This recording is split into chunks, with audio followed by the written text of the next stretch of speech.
Hi, and welcome to this week's episode of Extra Serving, a Nation's Restaurant News podcast. I'm your host, Holly Petre.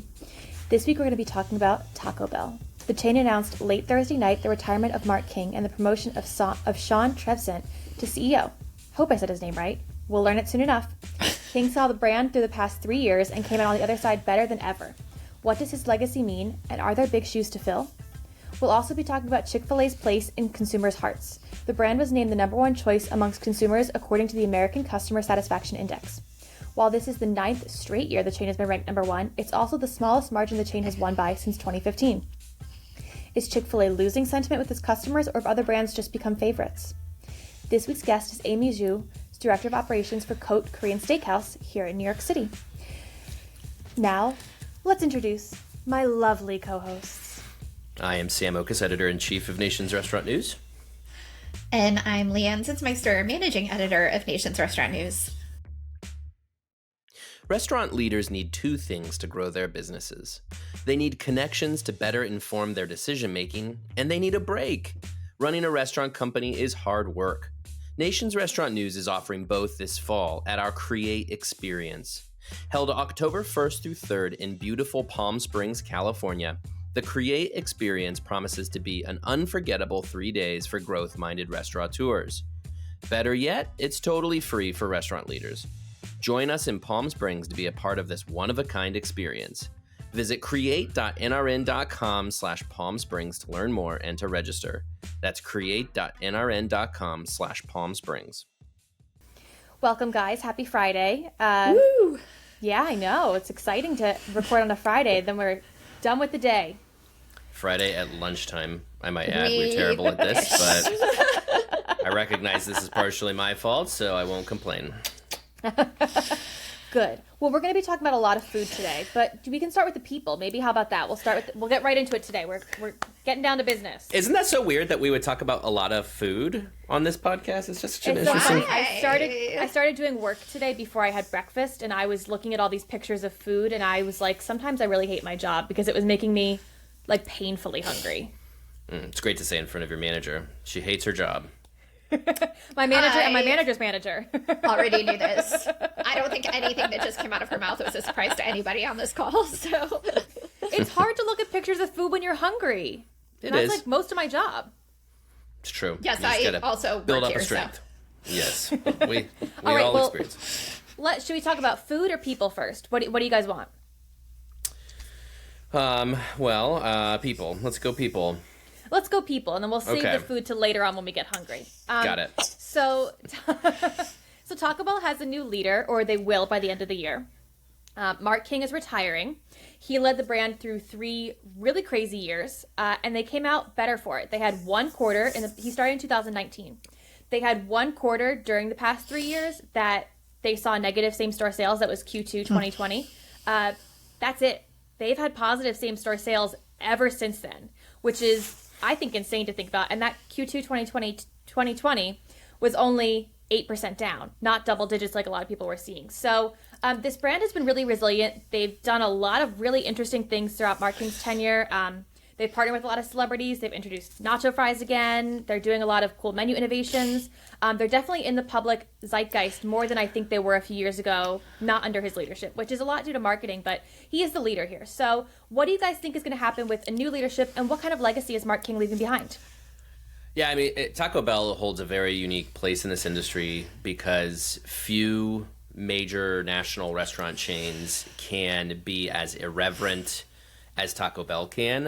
Everybody sort of knows Taco Bell's place, and Taco Bell knows Taco Bell's place, which is that they're fun, they are funky, they zig when others zag, they have that irreverent sort of personality, and so that gives them this permission to do things in their marketing and in their menu to really try some crazy stuff that resonates with their core demographic. Now, let's not pretend here. Their core demographic is young people. And of course, there's always that sort of stereotype as Taco Bell being drunk food, which is not totally true because, as we know, our own Holly here has a propensity to order Taco Bell, though possibly not always when she's sober. But anyway, look, Taco Bell is a favorite among everybody, but they've really got this they really know their core audience, and they play very well to that core audience.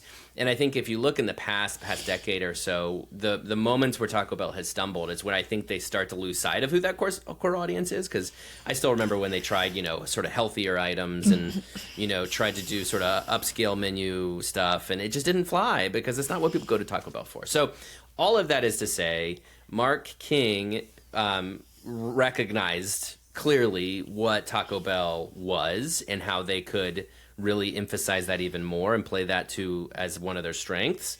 And it helped them through one of the hardest times ever and really helped to shield them from a lot of that. And so, yes, he's leaving the brand better than when he found it.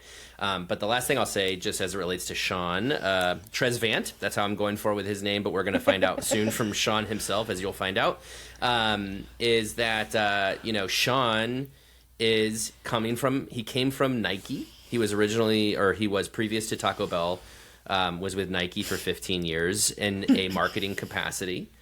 Mark King himself was with Adidas before he was with Taco Bell. I find this so fascinating that there is that sort of connection. But Mark has marketing experience, marketing experience in his career. And this is not a mistake, right? And if you go look back even to Brian Niccol started at Taco Bell as a chief marketing officer before he became CEO. They're not putting an operations or culinary person as a CEO of Taco Bell for a reason. So this makes a ton of sense. And I don't know much about Sean yet, and we will soon. But he seems like a very fresh, exciting voice to bring to that leadership role at Taco Bell. So I'm very excited to see where he can take it. Well, and where else can people hear more from Sean? Oh, you just want to jump right into it? Okay. Leanne, sorry, you're just going to have to take a back seat. Leanne has nothing to say. Don't worry about it. Also, I know where people can hear more from Sean, so... Leanne, would you care to tell? Actually, I'm not 100% sure on the details. It's at Create, right? Okay, geez, I will say, and then we'll let Leanne make her piece. So Sean is joining us at Create in Palm Springs, October 1st through 3rd, as one of our speakers. We were very excited to have him when he was the global chief strategy officer, I think is his title currently. And even more excited to have him when he's the CEO in waiting, because one of the reasons we wanted him specifically to speak at Create was because he can really speak to, again, everything I was saying about Taco Bell's strengths in marketing, strengths in branding, brand positioning, investing in a brand attitude, personality. All of those things are under his care, and that was what we wanted to talk about at Create, because as you've heard us talk about, Create is especially for growth-minded brands, those who are kind of taking this thing from, whether it's small or mid-size up to, the next level and scaling in a big way. And branding is such a big part of that, and finding your voice and knowing your voice, all of that's such a part of growing. And so we wanted someone who could speak to that. And so Sean was this perfect example of somebody who can speak to that. So he was already on the Create agenda, and we were very excited to see that he got this promotion, because I think it'll be that much more relevant to have this conversation with him. So Palm Springs, California. Some of you think that's Florida. It is not. That's Palm Beach. That's Palm Beach, West Palm Beach. Palm Springs is on the other coast. Palm Springs, California, October 1st through 3rd. Create.nrn.com. You can go get information about Create, because we have a ton of great speakers. We're very nearly done lining up our speakers, and so you can go see who's on the docket there. Register. It is free. I repeat, it is free to restaurant leaders. Just so we're clear on that point, that's free. That's nothing. It's zero.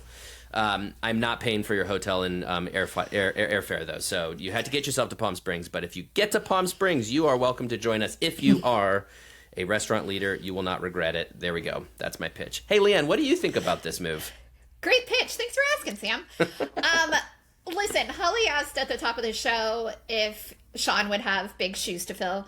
And first of all, hilarious Nike pun, which I don't think was intentional, but It wasn't. well done, Holly. We'll pretend you did that on purpose. And second of all, yes, Sean does have big shoes to fill, obviously. I mean, I think at any brand of this size, no matter how they're performing, you're going to feel a lot of pressure stepping into a role like this. But also, as Sam pointed out, he is fully prepared. Taco Bell is a marketing giant more than anything else. I mean, also this week out of Taco Bell, we heard that they're topping Paris Hilton for their latest marketing thing. And so, like, the marketing... That's hot. Yeah, well, that's the whole point. She's promoting their volcano menu. They've launched a hotline.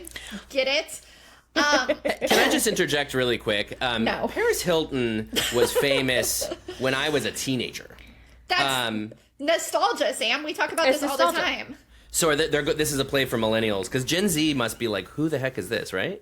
Yeah, No, but this Gen is Z a play for has millennials. Pete Davidson. Pete Davidson, look at right, Taco yeah. Bell hitting every demographic with their... Okay, there But you my go. point is that the marketing engine is chugging along, because this is one of those executive transitions that the company has known is coming for a long time. I would argue, look, Sean joined the company, or stepped into his current role, in 2019, which is the same year that Mark King became CEO. I wouldn't be surprised if this has been in the works for years, but certainly for months, as Mark prepares to retire and Sean prepares to step in. So I think this is one of those transitions that, like, yes, there's going to be a lot of pressure on Sean, but also, like, he is as well prepared as anybody could be for this. I would be shocked if we saw any major changes at Taco Bell out of this, first of all, because, like, no need. Taco Bell is just fine, as we've established. So I think, yes, this makes perfect sense. Big Nike shoes to fill, but I don't foresee any problems. Or maybe and big Adidas shoes to fill. We don't know which sneaker that's he's true. filling. That's true. Well, I guess he's filling the Adidas sneakers because they're Mark's shoes. With his Nike shoes. Presumably he wears Nikes. Yeah. If anything, I think that's where the tension lies here. And it's nice when we get a transition like this, because this is a chance, as we've already started doing, to reflect on Mark's legacy and what he's leaving behind in Taco Bell and in the restaurant industry as a whole. You know, it's going to be a nice long transition period. And I think that's great. You know, Mark has done really great things, and it's nice that we have the luxury of talking about them instead of, you know, who's this new guy? What's going on? And so Alicia Kelso has already started some retrospectives that you can read at NRN about Mark's legacy, all the things that he's accomplished over the last 4 years. And so it's nice. It's nice to have a little, like, not dramatic turnover in the industry right now. I think it's going to be interesting to look back at this in a few years and say, because, you know, the Brian Niccol era at Taco Bell was huge. But I think that the Mark King era at Taco Bell was also huge. He led them through what was arguably the worst time in the restaurant industry that they've ever faced, and came out positive the entire time. Breakfast is killing it now. That wasn't even a player before. I mean, they have all these things that they're doing that are so marketing focused that I think they weren't even doing ahead of time. I think that the brand has shifted in Mark King's era to a more irreverent brand than it was even before. And I think that that's helping the brand. And I think we'll look back on this and say, you know, we had the Brian Niccol era. We also had the Mark King era. Well, so what's interesting about that is that, you know, you think too, like, that Taco Bell has Chipotle more to contend with now too, right? So Brian Niccol, of course, is over at Chipotle now. And what has he done to Chipotle? He has Taco Bellified it, right? I mean, he took Taco Bell's playbook with him. I'm not saying it's a bad thing. It's just, it's very clear that, I mean, they're doing all drive-thrus now, basically. You know, they completely revamped their technology so that Chipotle is a leader in food service technology now, which was, like, laughable a year or two before Brian got there. And, you know, point being is that I think more than ever, Chipotle and Taco Bell are seen as actually direct competitors. You know, before Brian was at Chipotle, I'm going to butcher this metaphor, but I remember somebody at Taco Bell once told me Chipotle was the, you know, Mercedes, Taco Bell was the Hyundai, right? Like, there's nothing wrong with either of those cars, but sometimes people choose to drive the luxury car, and others are just go for the dependable, right? I think Chipotle is maybe more of like a Honda? I don't know. Again, no dig on Chipotle. I'm really losing the metaphor here. My point is that I think Chipotle, as they lean into convenience, has become a lot more oriented around that everyday Mexican QSR consumer who was going to Taco Bell. Chipotle is doing more value, more convenience, more blah blah. Right? So it's interesting because Mark King not only helped Taco Bell through 2020 and 2021, but he's also helped fortify against Chipotle and other fast casual Mexican brands and other Mexican QSRs, and reasserted Taco Bell's position as a leader in the space when it has been, really the deck stacked against him to do so. So all the more impressive for that. As someone who doesn't drive and used to drive a Toyota, I have no idea what you just said, but just kidding. Sheesh. The metaphor didn't work for me is the point, but your point I think still came Fair across. enough. I think it resonated with most of our listeners. You were speaking a different language to me and Leanne. I was thinking, Well, I don't Holly know what any never of this drove, means. but I did drive for many years, but Toyota, so I don't. Anyway, it doesn't matter. The last thing I'll really say on the matter is that there's nothing wrong with either of these strategies, but I think my sense, at least having been in this industry for about 7 years, is that we've talked about Mark King a lot less than we talked about Brian Niccol when he was at Taco Bell. He's been more of a quiet behind the scenes leader. Absolutely nothing wrong with either way to lead. But it's another reason that I think it's nice that we get to give him this nice send-off now, because when he became CEO, we were talking about Brian Niccol and his legacy at Taco Bell and what the heck's he going to do at Chipotle. So this is a great time to recognize a man who's been a great leader and usher in his successor. And so that's my final thought on the matter. Well, I have more thoughts. Okay. Let's hear them. Other than the fact that I'm going to go up to Sean at Create and ask for a Taco Bell sponsorship on this podcast for just me and my life, which I may go to Taco Bell this afternoon because it sounds delicious. Don't do it before Create, because I want him to actually show up. Yes. He's going to love that he has a fan who talks about Taco Bell every week on the podcast. Come on. Sure. But I think it's going to yourself. be interesting to see somebody younger in the role. Mark King is ready for retirement. Sean is not. He is still young and in his prime in this point. So I think that we may see something a little bit younger in Taco Bell versus kind of the maturity that Mark King had in terms of staying back. I think Sean may be a little bit more upfront in the way that he leads this company. That's just a guess, but I think that he's going to be a little bit more upfront and bring some new and interesting ideas, especially coming from Nike, which is such an incredible brand and has all this marketing power. So I think he's going to bring something new and interesting to the table that we haven't really talked about yet because it's a mystery. But I think that he's going to bring a really fun side to this brand that's already fun. Double the fun. Double the fun. Double the fun. I was going to say that. I know, that's why I stopped. I think you're going for, is it double bubble? Or you're going for some bubblegum thing, but it doesn't matter. I think it's double bubble. Anyways, so let's talk about Chick-fil-A. Yeah. Please. Please. Let's move from my favorite brand to Sam's favorite brand. Woohoo! So Chick-fil-A. Now I'm really hungry. Well, so I will say controversial opinion that relates to Chick-fil-A.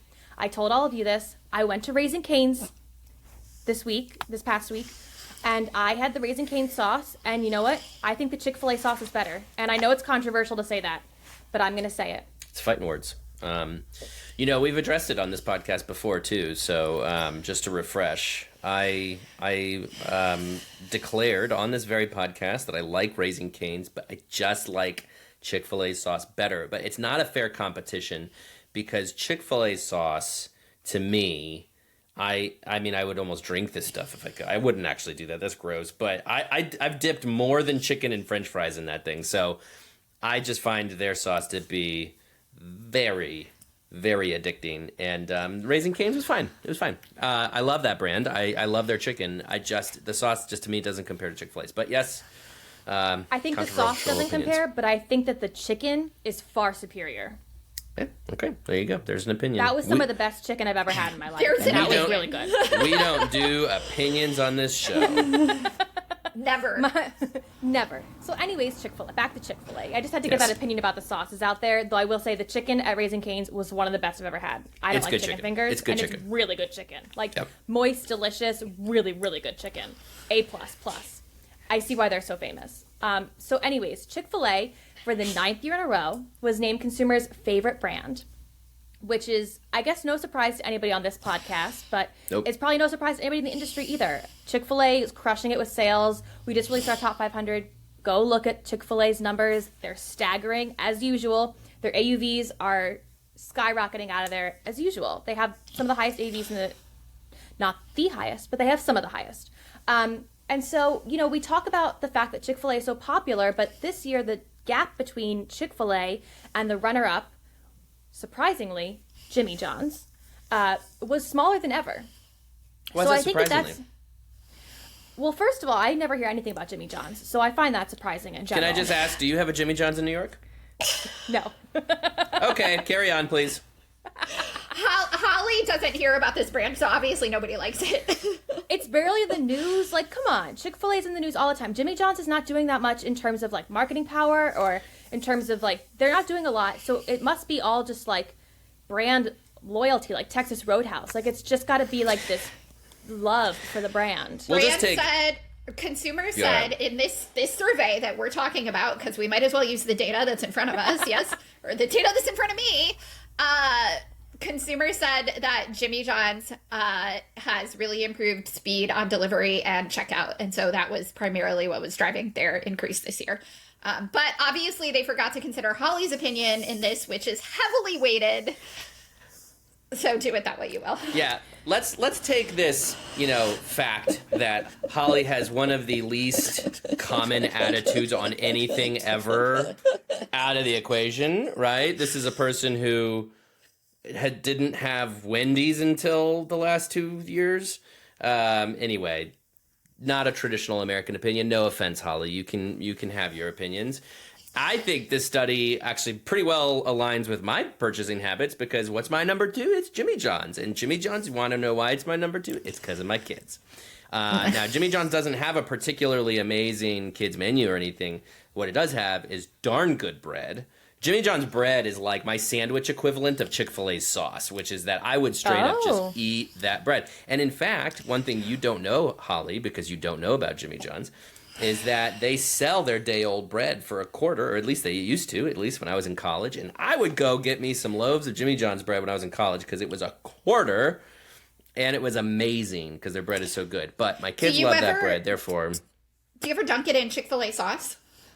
No, but I have no idea why that's never happened, because now that you say that, I might do that this weekend, to be completely honest with you. Please report back. Incredible. I might toast it first. I might just toast the Jimmy John's bread and then dip. Yeah. I mean, I'm sure it's not $0.25 anymore. You were in college quite a long time ago. So. Okay. Slow down. Burn. Okay, I realize that you're mad at me, but we don't have to start slinging mud across Riverside here. But if I may, yes, Jimmy John's, since they have been in the Inspire portfolio, they have had a much bigger emphasis on technology, convenience. I mean, the Jimmy John's experience, they're the Domino's of sandwiches, right? Because they deliver their own sandwiches. They own that whole experience. It's so easy to beep, boop, boop on your phone, and you've got a Jimmy John's sandwich at your doorstep, 20 minutes later. And that's always what's resonated with Domino's customers. That's what resonates with Jimmy John's customers. Now, I am a little surprised that they're as high as they are, only because there's so much sandwich competition. And Jimmy John's, I don't think, has the obsessive fans that Chick-fil-A has. And so when you see brands like Jersey Mike's and Firehouse Subs, especially, coming for Jimmy John's, I think I guess I'm just surprised that they would have the kind of loyalty they have in this survey. But yes, Jimmy John's, it's good food and it's super easy to get. So those are a combination of things that obviously will make you a popular brand. There you go. Yeah, another interesting thing from this survey, and Holly kind of hinted at this already, but we've been talking about quick service, but on the full service side, there's a new champion. So we've got Chick-fil-A in QSRs, has been a long-running favorite. No surprise to anybody. On the full service side, new winner this year, and that is Outback Steakhouse, which we were just talking about earlier in the week because of their bloomin' onions, which, hey, there's like a cult favorite thing if there ever was one. Leanne asked me a question, and I said, is that the place with the pumpernickel bread and the big knife? Yes, but she also said the bloomin' onion doesn't even look like an onion when it is literally an onion. So, But it's bloomin', so how can you expect it to look like an onion? Come on, Holly, come on. Yeah. Anyway, so that's exciting. Some new news out of this survey this year, followed by Cracker Barrel, which I think is a little interesting. I love Cracker Barrel, but didn't know it was such a It's Chick-fil-A. stalwart. It's got the Chick-fil-A obsessiveness. You know what I mean? Like it's in the rest of the country where the parts where I'm from. Let's just say, Cracker Barrel is good. Like it's sort of got this reverent attitude toward it. Anyway. Yeah, no, that's true. That's fair. And like I said, I like Cracker Barrel, and we eat there when I visit family in parts of the country that do have them. But anyway, that's great for them. And then Longhorn Steakhouse and Texas Roadhouse. So that's kind of interesting. We've got 3 like steakhouse type brands at the top, and then Cracker Barrel right up there as well. So some movement on the full service side. But yeah, it was, it's always interesting to read these surveys, even though like the top news is never really news to us. But if you do some digging, which Alicia did for us this week, like you can always find interesting tidbits in there. And of course, I love to read, the hows and whys of consumers' opinions. So for example, at Outback, consumers are really digging the I guess you can order on a tablet now. I haven't been doing Outback in years. But I think these technological changes, and I think between that and the Jimmy John's, speed of service being up, I think really something we can take away from this is that consumers are into the technology and the ways that it's making their lives easier and faster right now. Just so while we're kind of picking apart the numbers too, It was interesting going back to Chipotle. Chipotle fell. That their score was the biggest drop of all, tied with Sonic for the biggest drop. So that was a 3% drop. That's interesting. I mean, Chipotle has its own cult following, but apparently this year I don't know what happened, but it's dropping. Panera's dropping. That's interesting. KFC is up. KFC had the biggest increase at a 4% increase, and is in 3rd place. I don't know why, but I found that kind of interesting. Maybe the takeaway here is really just how much people love their chicken between Chick-fil-A and KFC. But also KFC, I don't know. You guys tell me, but doesn't it feel like KFC sort of lost the limelight in the last couple of years? This is nothing against KFC. I just feel like whereas some brands really own it, KFC's just kind of hanging out. Do you not remember the KFC nuggets? That was huge. Yeah, they had their nuggets. Yeah, maybe that's right. Maybe it was the nuggets. I would say KFC's had a fair bit of menu innovation. That's true. But I think maybe what you're seeing, and correct me if you're saying something else, but I think we've been seeing and talking about KFC in the business, but I think outside of out in consumer land where people aren't thinking about restaurants 24/7, I can see how, if you asked an average man on the street, they would say they hear more about, Taco Bell or Chick-fil-A than KFC. It holds a special place in their hearts, regardless of whether they're innovating with mobile technology or whatever. Yeah. Exactly. I think what struck me most about this is that Texas Roadhouse, which was tied for first last year with Longhorn Steakhouse, fell. And I think that Texas Roadhouse is a brand that I think of with such brand affinity. Their traffic's up every quarter, and I think of it as this, really... beloved brand that has this cult following, and so I find the fact that fell down, that interested me a lot. So what I think is interesting about that, because that struck me too, is that their score is up. They got a higher score, but Outback's score and Cracker Barrel's score went up more. So we're talking about 2 different things here. We're talking about their satisfaction scores, and then we're talking about their rankings. But it is always interesting in any survey to compare, when we say fell, did it fall in the rankings or did it fall in scores or both? But yeah, that is interesting because that is one that we talk about a lot in the industry, but that I don't really hear a lot about from people out in the world, even the ones who live in a place where they could go to one. It's not places. just a New Yorker thing. Yeah, flyover country or whatever. I really want to go to a Texas Roadhouse. Roadhouse. Sam make that face. Please make this our thumbnail. I am desperate to go to a Texas Roadhouse. I want to experience it so bad. Desperate. It's special. I want to experience what everybody loves so much, because people love Texas Roadhouse, and I just want to like be there for it. Like, Holly, I want to just experience it. You know what you need to do? You need to go on a road trip. You just need to. I don't do cars. You're going to miss out, but you need to go across the country.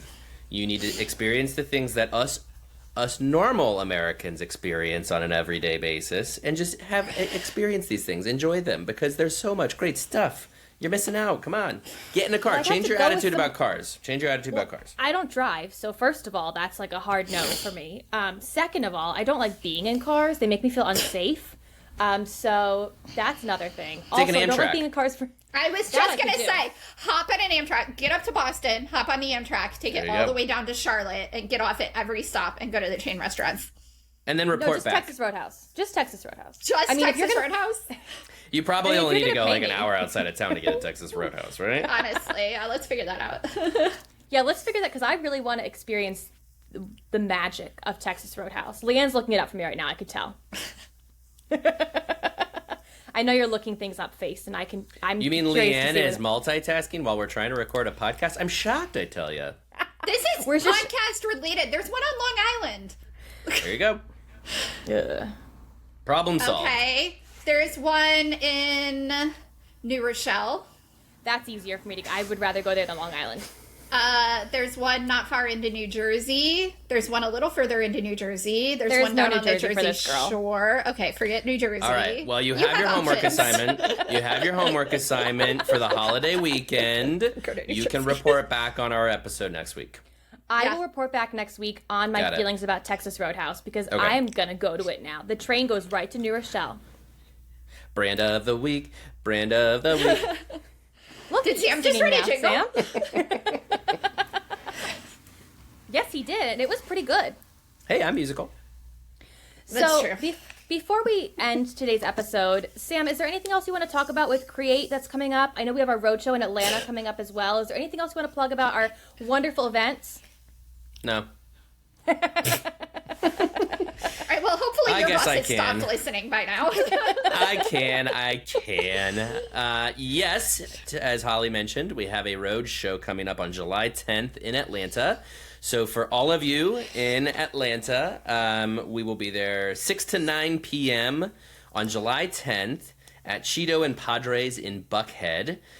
Very excited for this one. We've got a wonderful panel of folks who are going to be joining us talking about opportunities and challenges in expanding your business. And so I highly recommend you come join us there. Again, July 10th, 6 to 9 p.m. If you go to create.nrn.com, you can find the details for that and register. If you are a restaurant professional, you get in for free. Again, we're all about the free events. So please do that. You can come hang out with me. I'm going to be there in Atlanta. And I haven't been to Atlanta in a couple years. Pre-crazy events that happened in 2020, I haven't been back to Atlanta. So I'm very, very excited because I used to go there quite a bit, and it's a great, great, great city. And lastly, just again, the Create experience in Palm Springs is a one-of-a-kind event. You will have never experienced anything quite like it. We are about to have a few announcements around that event that I think are going to really knock your socks off, and are going to be highly relevant, particularly to the emerging brand looking for investment to grow. That's all I'll say about that. But if you want to know more and if you want to participate in that, please go to create.nrn.com, register for the event. It is free. I repeat, free. Palm Springs, October 1st through 3rd. Come hang out with us. It's going to be a lot of fun. So that's what we've got going on this year. And what Sam forgot to mention about both Create in Palm Springs and the Create Roadshow in Atlanta is that both have free booze and food. Oh, okay. I thought that's implied. I thought when I said free, it's like, what else do we do as an industry? Come on. That's important. You got to really push that out there, Sam. That it's free booze and food. Free delicious food, and yes, some drinks as well, if that is what you enjoy. Right, if that's what you enjoy. But also, we're probably going to have Sam jump in the pool at Create in Palm Springs. No. No. That is not a promise. That's not a guarantee. It's I don't not do a guarantee, pools. but it's a likely possibility. Nope. We'll see about that. I'll turn the tables. If anybody tries, just so you know, you're coming into the pool with me. So we'll leave it there. Do you think that they have a pool shaped like a guitar or a margarita glass? I've been there, and I know for a fact they do not. Oh, man, that's a real missed opportunity. Why don't you call them, Holly? Yeah, you can go ahead and tell them. I will when I get there. But also, go to Create. Come see us. Yeah. It's going to be so much fun. It's going to be a really great event. It's in Palm Springs, which is sunny. Come a day or two early. Get a suntan or a sunburn like I will. And just, enjoy yourself. Enjoy the California sunshine. I've never been to California, so I'm going to be loving that sunshine. That's why you need to do a road trip. You should road trip to Create. You can do a podcast about it or something. That's my actual nightmare, is road tripping across the country. Man, it is amazing how different you and I are. It's just amazing. I went to college in Chicago, and I got a company to move my boxes out for me, and I took a plane. I did not drive out there. Whew. All right, who's our guest this week? Our guest is a New York favorite. Haha, Sam. It's Amy Zhu, Director of Operations at Cote Korean Steakhouse in New York City, but also in Miami. So not just New York City based. And Alicia talked to her at the NRA show, so you get to hear that interview right now. It was really interesting, and it's a good lesson for emerging operators. So definitely stay tuned. But I'm going to thank you guys for joining me first. Thanks, Holly. Thanks, Holly.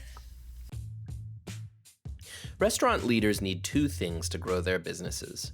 They need connections to better inform their decision-making, and they need a break. Running a restaurant company is hard work. Nation's Restaurant News is offering both this fall at our Create Experience. Held October 1st through 3rd in beautiful Palm Springs, California, the Create Experience promises to be an unforgettable 3 days for growth-minded restaurateurs. Better yet, it's totally free for restaurant leaders. Join us in Palm Springs to be a part of this one-of-a-kind experience. Visit create.nrn.com/Palm Springs to learn more and to register. That's create.nrn.com/Palm Springs.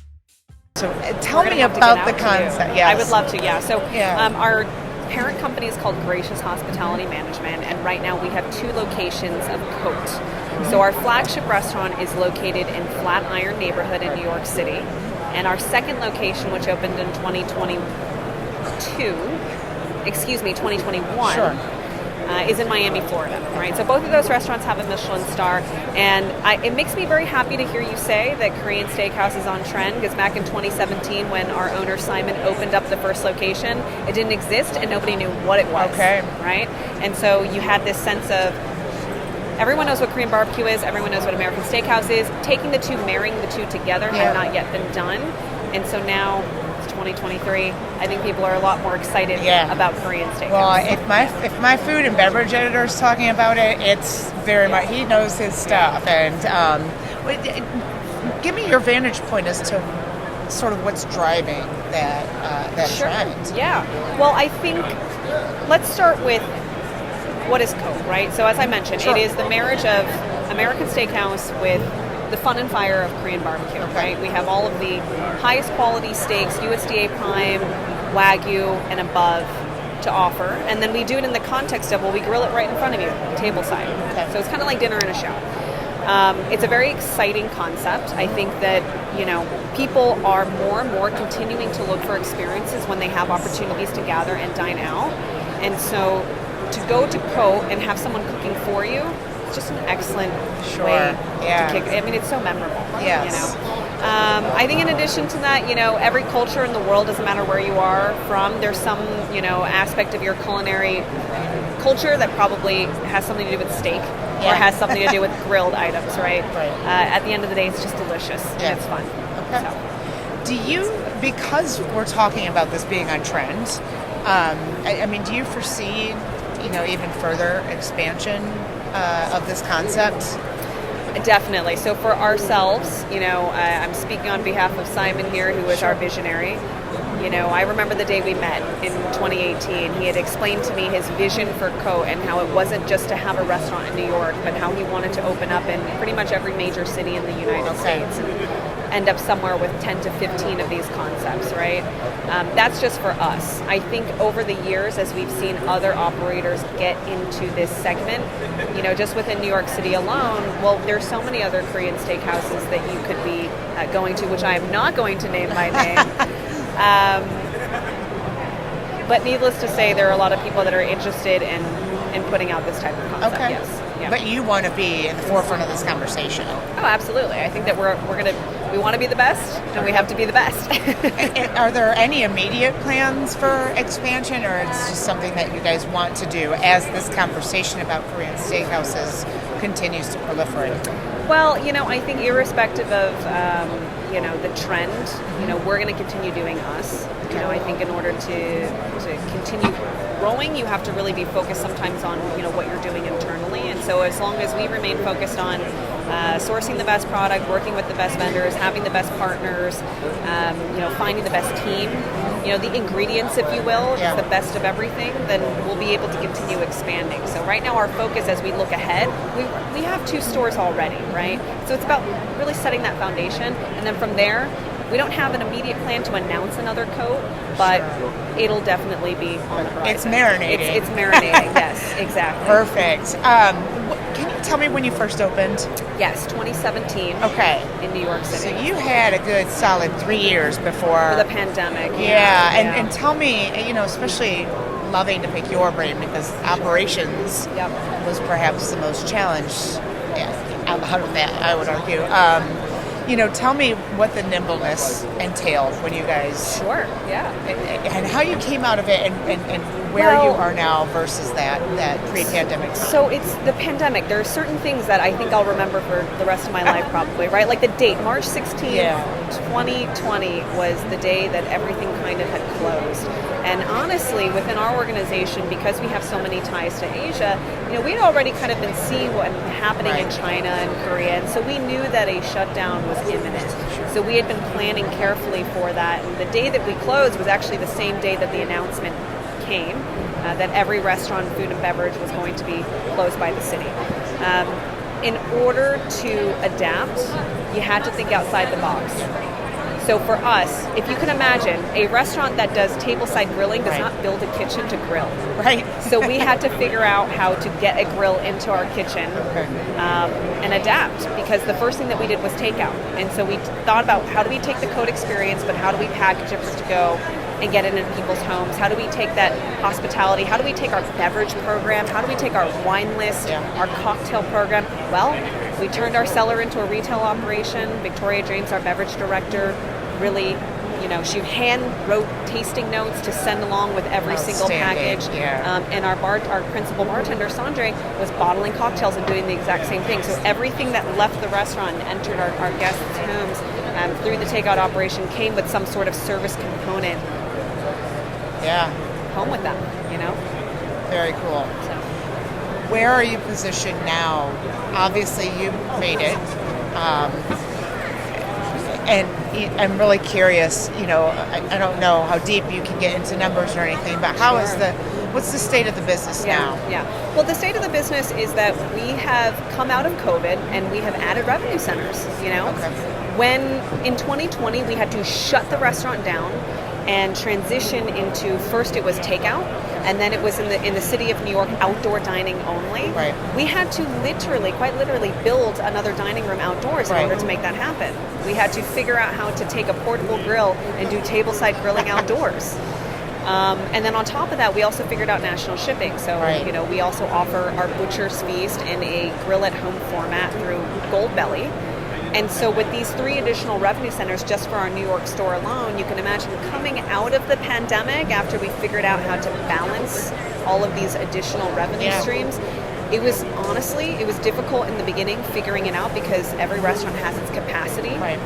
After we figured out how to get that capacity to work for all of these new revenue streams, we were quite easily doubling what we had done prior to the pandemic in terms of revenue. Wow. So it's going well. It's going well. Yeah, it's going well. Right. It's a good problem to have, and right? Is shipping still, has that been a really strong, viable business for you? It is now really, I think, part of our post-pandemic narrative, right? But, at the end of the day, we are restaurant operators, not retail operators. Right. So I am not shy from, it's not our bread and butter. Sure. We've continued operating it. The biggest thing we had to figure out was how do we get it out of the restaurant into its own space. Right. And so now having done that, we'll continue to invest in it, right? But as far as how it's performing, both pre and post pandemic, well, the world has reopened. People have gotten back out there. We did not expect it to be running at the same performance levels as during the pandemic, but we have found a way to get it into, I would say, a sustainable, model at its current volume. Something that adds value. Correct. Okay. Yeah. And you mentioned there's no Korean barbecue where you are in Kentucky, or perhaps no coats. Yeah. Having that ability to ship nationally also gets us into people's homes when they're not able to access us out of New York or Miami. Right. Yeah. And so when you really look at the statistics of who is purchasing coat from Goldbelly, well, you see a lot of the coasts, but you also see a lot of the middle states of America. I'm going to have to get myself on that. Yeah, and I would be happy to send one to you. You let me know. I mean, seriously, it sounds great. Yeah. I want to talk about the wine club. Has that been a part of the concept since its beginning? And tell me how that's performing, because that seems like a profit center. Sure. So at Coat, we have really some brilliant people on our team, right? So on the culinary side, there's obviously executive chef David Shim. On our beverage side, we have the very talented Victoria James. She is our director of beverage, and as she likes to say, she oversees all things liquid. The Coat Wine Club did not start from the very beginning. During the pandemic, as we were transitioning our culinary program into a format that could be taken into homes, Victoria had this brilliant idea, well, why don't we also start a wine club? Why don't we get our cellar into people's homes? Because it wasn't just restaurants and food that people were missing during the pandemic, it was that interaction, right? And so the wine club isn't just about product. It's about a continuation of everything that we already do in the restaurants, which is introducing people to spectacular producers, really great value wines. It's kind of educating, our diners, why wine is so awesome, why it pairs with this type of food, why you can, drink wine anytime. It's not just about being a collector that you can be in a wine club. Right. You just have to love drinking wine. Yeah. And you can learn about all of these cool new producers that you might not be exposed to before, right? But that's what people do when they come into Coat. They discover something that they love, and then they can continue engaging with that after they leave the restaurant. So Victoria started this club, and when? In 2020 is when it launched as well. Okay. And so this wine club, once a month, doesn't just get our members access to the wines that are selected. These are wines that are selected by both Victoria as well as Mia Vandewater, who is a master sommelier. Yeah. So they're kind of like... As you are, right? I am not, no. I was a sommelier early on in my career. Okay. And then I transitioned into operations full-time. Okay. Yes. But Mia Vandewater is a master sommelier. She and Victoria are really the partners in crime. They like to kind of, they like to playfully refer to themselves as, your besties in wine. Yeah. So they're here to curate these selections for you that they know are great value and super delicious. They send you these wines. They come with information on, who made the wine, what to drink it with, it gets you access to events as well. And during the pandemic, it was a lot of virtual tastings, but now that we have gone back into the world, we have frequent wine brunches, we have wine dinners, and all of these folks get priority access to that program as well. So the club itself has been, it sounds like it's been a tremendous success for you. Has it grown? Can you give me some color on the growth? Sure. So, when we started off, first thing that we had to do is figure out a retail partner. So Convive is our retail partner, and it's the fun, sexy world of compliance and permitting. When we first started off, we weren't really quite sure how popular this was going to be, but we knew that we wanted to do it right. And what makes the wine club at Coat different from other wine clubs is that other wine clubs that you join, it's kind of all about volume, right? And so it's a small margin business. In order to be profitable, you have to have lots of members. And so in order to do that, you need wines that are produced in large volume. It's not necessarily always the highest quality that's being shipped out in these wine clubs. We're doing the opposite model, where we're working with producers who may not have the capacity to actually send their wines to thousands of members. And so we said, you know what, let's just start off small. Let's call it 100 members, right? And that way we know that we're going to have the supply to be able to meet the demand. To give you some context, we've now, doubled, if not tripled, the membership base. But I think where you really see the success of the program is in the wait list. Okay. The wait list actually far outpaces and exceeds the actual members that we have, and it's because we are pretty much unwavering in our commitment to deliver the best quality. Okay. So when you think about a winemaker who has their property out in Italy, they're a grower producer, they're not a machine that just turns out bottle after bottle after bottle. What Victoria and Mia do is they work with the producer directly to secure allocations, and then those allocations, they don't just make it into our restaurants, they make it into the wine club as well. Okay. Yeah. Great. Lots of potential there. Lots of potential there, exactly. What about I know that you guys are pretty big in special events. Sure, yeah. And I imagine just because of the environment that's Yeah. grown, Yeah. and is also a tremendous opportunity. Absolutely. How big of a chunk of that is of the business is that? Well, coming out of COVID, people were very excited to gather again. There was like an explosion in group dining, right? After everyone got vaccinated, everyone wanted to get back out there, start throwing parties again. There is clearly, without a doubt, it's the biggest revenue center that we are looking to invest in, right? So for instance, at Cote in New York City alone, like it used to just be we had one person on our events team, we now have 3, right? Wow. And especially as we look ahead to add more units, that department is just going to continue scaling because group dining, it's a different type of sales. Yeah. And it's a different budget as well. Sure. You know, whether you're someone coming in and looking to do a celebration, or it's that corporate groups, it's our fastest growing sector. Okay. Yeah. Great. What's your delivery situation? Mix-wise, Yeah. I'm sure you, like everybody else, is sort of corrected Yeah. after Right. whatever that was. Right. But, is it still a meaningful... It's still a major part of our revenue. Okay. Yeah. Again, so I mentioned New York City because it's where we launched takeout, and I could say pretty confidently, prior to the pandemic, it was not something we ever really talked about or really identified as a goal, right? But it became a necessity during the pandemic, and then now we realize that actually we can do it, right? We were forced to be creative. We were forced to figure out how to take this tabletop grill concept and turn it into something that could be packaged and enjoyed at home. And now it is probably doing more revenue than most restaurants do in New York City, just as a standalone revenue center. We are looking now, 3 years into revamping it. I think during the pandemic, we really had to work with what we had, right? Which was basically no budget and also extensive supply chain issues. Coming out of this now, we would like to reinvest in our packaging, reinvest in the offerings. We are reimagining who our delivery and logistics partners could be.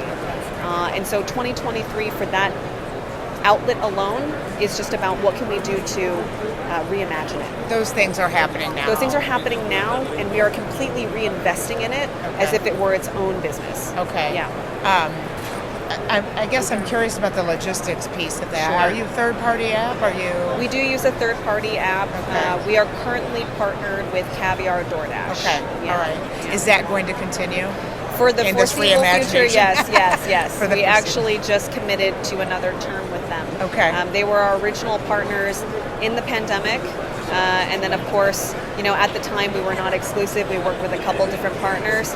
But I think that, moving into this next phase, they are the ones who see what we're trying to do, and they're the ones that are most committed to supporting it. Sure. Okay. Yeah. And that packaging piece, what are Yeah. you looking at? What's it entail? Is the impetus behind that because the mix is so high that you want to be more responsible about it, or you want the food to travel better? It's a little bit of both, right? Okay. From an operational perspective, steak is a very expensive product, Right. and we want it to be delicious when the client receives it. There's challenges in, once it leaves the restaurant, you have very little control as the operator to the state that the customer is going to receive it in. But the thing about delivery is that it opens up your market beyond the restaurant walls. And there are people that may experience you for the first time through your delivery. And so that first impression is everything. There's this joke now that, people eat with their eyes first, but actually it's the phone that eats first now. Right. And so we also want to make sure that this experience of unpackaging it is just as delightful as when you sit down at the restaurant and you have this beautiful table setting. We want there to be some sense of that when you receive your package as well. And that is in the works right now. That is in the works, yes. Okay. It's going to be not just, of course, from an operational perspective, it's going to get you the food, it's going to be hot, it's going to be tasty, but also from a service and hospitality perspective, you're going to feel excited when you see it, you're going to want to unbox it, and probably you're going to want to put it on Instagram too. Sure. Yeah. Is that something that you're trying to maybe, look for here? Anecdotally, there are a ton of packaging absolutely. Exhibitors here. So I'm just curious, is this one of the takeaways? The thing about packaging is that there's so many considerations that go beyond like just how does it look and how does it perform. Packaging is also extremely wasteful, and so as a restaurant that does over $1 million in delivery on an annual basis, we want to make sure that we're being thoughtful about the types of wares that we're using, and so we're really trying to avoid any sort of plastics or things that are truly like one-time use. It can be difficult to get that perfect balance between a compostable product that also looks and performs at a high level, because sometimes there is that trade-off. Right. So we're just doing our best to, again, work with a partner that really understands the intersection of everything that we're trying to achieve and who can give us the best of that. Sure. Yeah. What is your delivery mix? Can you disclose those numbers? I can say that it is over $1 million. Over $1 million. In one single unit, yes. Okay. Yeah. And I want to talk to you because, obviously I love talking to operations people. What's your labor picture like? Yeah. Labor for us right now is that we're an expanding group. And so with somewhere in the avenue of 3 to 5 openings to look at in the next, between now and 2025, by the end of the year, we need to hire at least another 150, if not 200 employees. And then by the end of next year, we're probably going to double that once again. I think labor for our business is always and always will be a challenge that you have to undertake. For us, we look at it as an opportunity to assess where we stand, right? Because in order to attract talent, you have to be able to say confidently, what are we offering our team that is different? Right. Yeah. From a cultural perspective, from the tools, from the compensation. So what we're really doing right now, I think, is focusing internally on how we can be the best to our team. Because Simon, our proprietor, he once said something to me that I've never forgotten. When we were all brought on to join the team, he had mentioned to me at one point, if in 10 years from now, we're still working together, I don't want it to be out of the sense of loyalty. I want it to be because you've assessed every single option and we're still the best option. Yeah. And that requires a constant re-examination. Yeah. And you have to be willing to reflect on a regular basis, whether or not we are still the best option for our team. Sure. Well, have you made any adjustments since that, especially since, the past 2 years of those really debilitating labor shortages? Oh, yeah. And what kind of adjustments have you made to make sure that you are being, that employer of choice despite all those other assessments? Well, I would say this. Prior to the pandemic, there were a couple of things that we were working on that I would already think unusual for the industry at the time. For instance, since the day we've opened, 2017, we have really tried to implement a 4-day work week for much of our hourly labor force, right? Amazing. Coat as a restaurant is very busy, so the reality is our guys work a lot of hours, and thankfully the restaurant does well. Yeah. And what we found after running the numbers was that, many of our teammates, they could make the same living working 4 days with us than working 5 days at other comparable restaurants. Right. And so we said, let's make 4 days the standard. And if someone is, looking to pick up extra and they want to make more and they can handle it, we'll give them the fit. And it'll almost be treated almost like a bonus, right? We were also looking at, what are other things that we can offer our team besides the standard compensation, right? Besides just insurance or, looking into the future. We don't have a 401k right now, but it's something that we'd like to invest in. I think the practice of closing your restaurant for an entire day to do a staff appreciation is something that is unusual because you're displacing an entire day's worth of revenue. And especially for a restaurant as busy as Coat, we're looking at a displacement of easily $75,000, $80,000 in one night. But we continue to choose to do this because there should be one day dedicated to the year to our team. How often do you do that? Once a year at both of our properties. Great. We shut down for an entire day, and that day we throw a party for the team. Okay. these are the types of things that people now look at as, oh, we should be doing this. Sure. Because coming out of the pandemic, I think people are much more attuned to having a work-life balance, spending time with family. You know, these are things that, you know, leading up to this like mandated closure, people didn't really do. Right. So I'm happy to see that sometimes out of a great misfortune comes this opportunity to refocus on the things that are important. And so these things that we were already working on, we can now work on with much more industry support as well. They're not so unusual anymore. Right. Yeah, that's really interesting. It's been an ongoing conversation throughout my weekend here. I would say labor is probably the thing I've talked about the most with people. There are some really interesting exhibitors here that I've never seen in 12 years, you know, or wouldn't have thought about. We're having this conversation about labor that we never had before. The takeaway from the pandemic, like you said, the squeezing the positives out of that. Exactly. And, you know, and we're smarter operators. Exactly. Two things, you know. So I'll give another like kind of feel good story. You know, another thing that we had done prior to the pandemic was, you know, we had realized out of certain compliance things, you know, for instance, in New York, right? You're mandated to take a 30-minute break every 6 hours. Yeah. But where were our teammates taking this break? A lot of them had to leave the restaurant, or, you know, they had to like take a break in a closet. It just wasn't a nice space. Right. We took a closet within Coat and we converted it into an employee break room, which, again, in restaurants, when, you know, you're dealing with a very limited real estate and, you know, you pretty much focus all of your attention and energy on the guest-facing aspect, but not your internal spaces. This was a big deal for us because we recognized that our team needed to feel good during these moments so that they could get back out there and continue to take care of like the customers. But, you know, to your original question, other things that we've looked at, technology is a big one for us. Sure. I'm a firm believer that technology should never displace or replace people. You know, in our line of work, it's all about building connections with others. Yeah. And so we should never be bringing in technology that stands in the way of that. But if there is something that we can automate that will give time back to the team to make connections, then we should invest in it, right? So a big thing that we've looked into this year is our technology stack. As we look to grow, we want to have a good foundation. So everything from our POS to our payroll systems to reservations to scheduling and whatnot. You know, our restaurant managers, for instance, they didn't get into this business to do payroll. They got into this business because they love to serve. Sure. So if we can give them any sort of tool to reduce the amount of time that they have to spend doing those types of things, give them that time to be back on the floor or working on training or just being with the team, that's a win for us. Sure. And that creates a better work environment for our managers. And more as we interview managers, these are the types of questions that we see candidates ask as well. They want to know what we're doing to invest in our infrastructure so that they can imagine what their day-to-day is going to look and feel like. Right. Okay. Great. Have you implemented any of those techs yet? We have. We recently switched over to a new POS. It's called Spot On. Yep.